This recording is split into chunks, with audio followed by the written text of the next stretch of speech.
The battle over tariffs is heating up, and if you read news and statements from various officials, it seems like no one feels the pressure more than Ford CEO Jim Farley.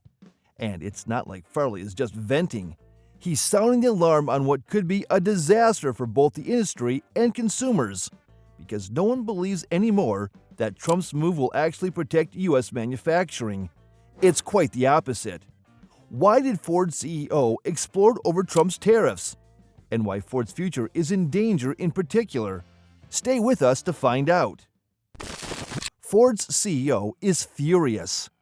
Farley recently spoke at the Wolf Research Auto Tech, and Semiconductor Conference.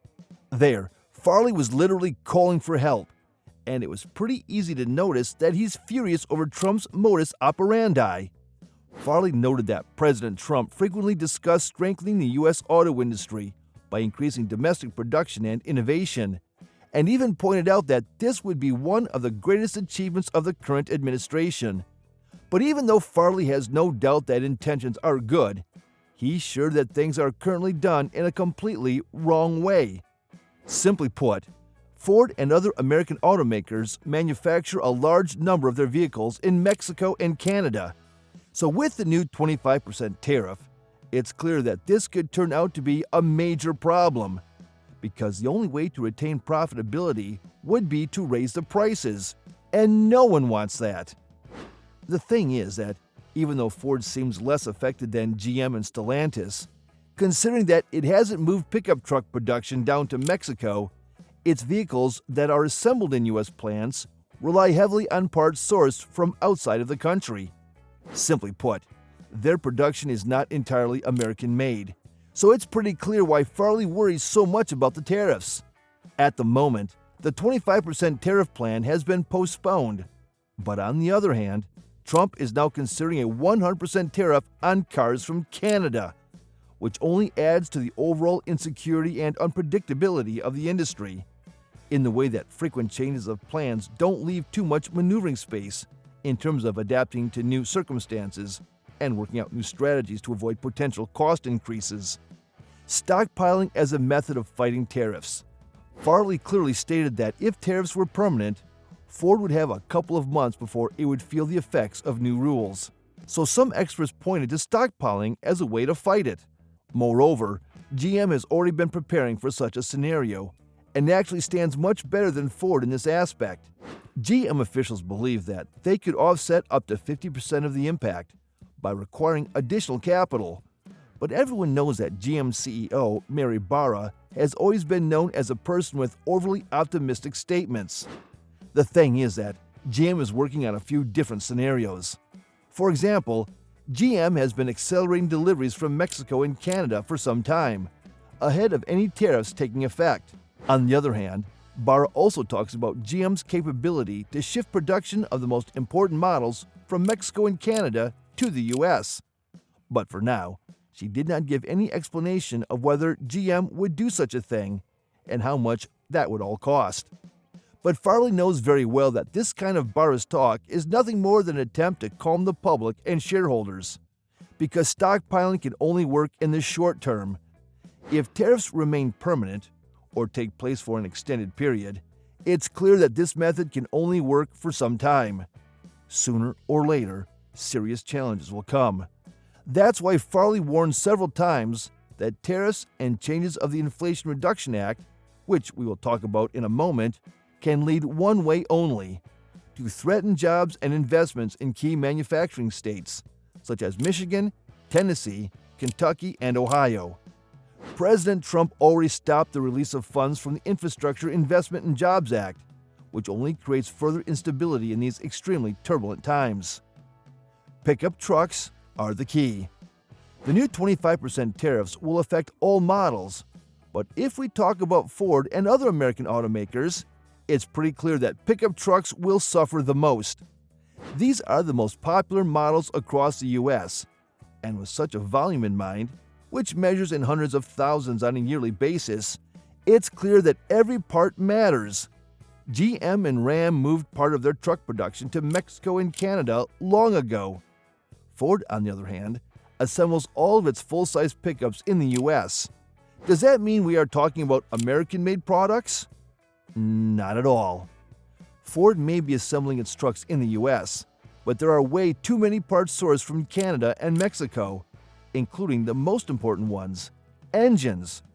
Large V8 engines, like the 5.0-liter Coyote or 7.3-liter Godzilla, are produced in Ford's plant in Windsor, Ontario, while the robust 6.7-liter turbo diesel with 1,200 pound-feet of torque comes from Chihuahua, Mexico.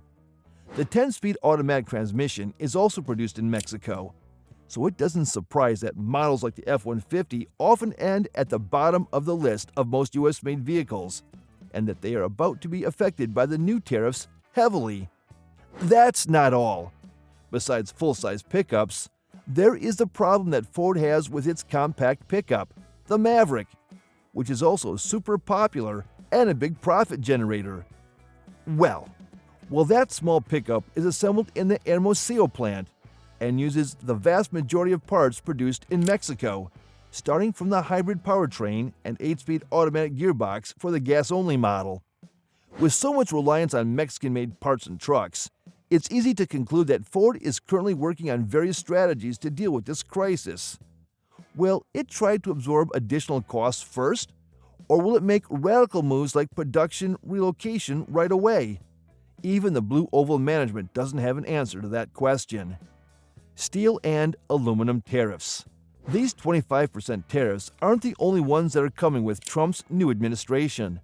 Tariffs have already been imposed by Trump on aluminum and steel last month, and once again, we can see different approaches to problem solving. Barra, on one hand, once again shared an optimistic view, explaining that GM has contracts with fixed prices. But everyone knows that this is a short-term protection.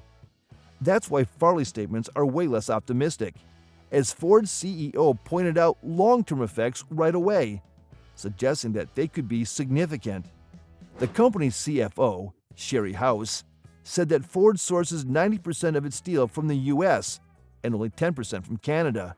But the problem is that suppliers rely on international sources, so they could easily distribute the extra cost on the automaker.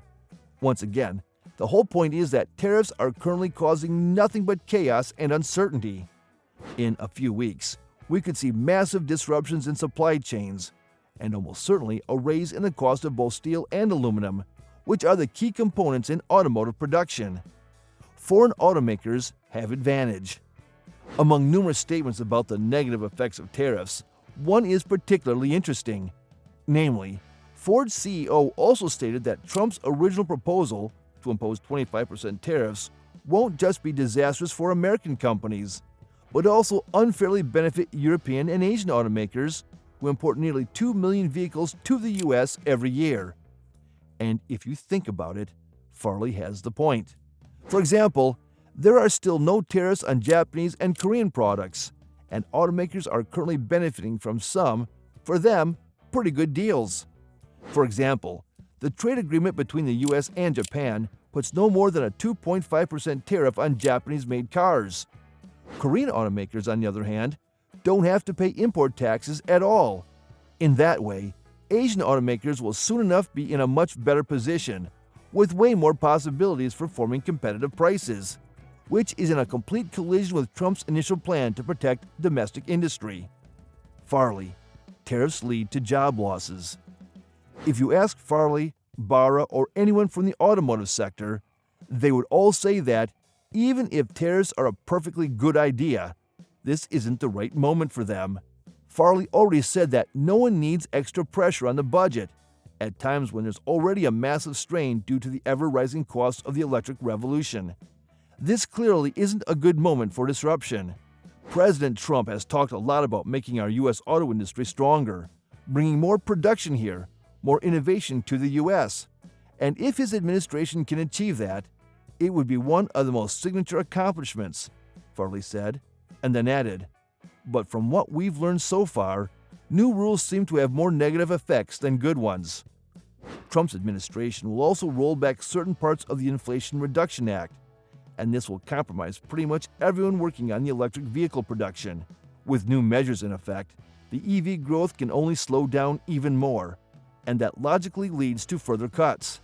This time, things could get even more serious than last year. Farley believes that the key problem is that domestic automakers already spend billions of dollars on development and assembly plants. And now, with changes in the Inflation Reduction Act, all that would be put on hold, and thousands of jobs would suddenly be at risk. Thanks for watching, and see you next time.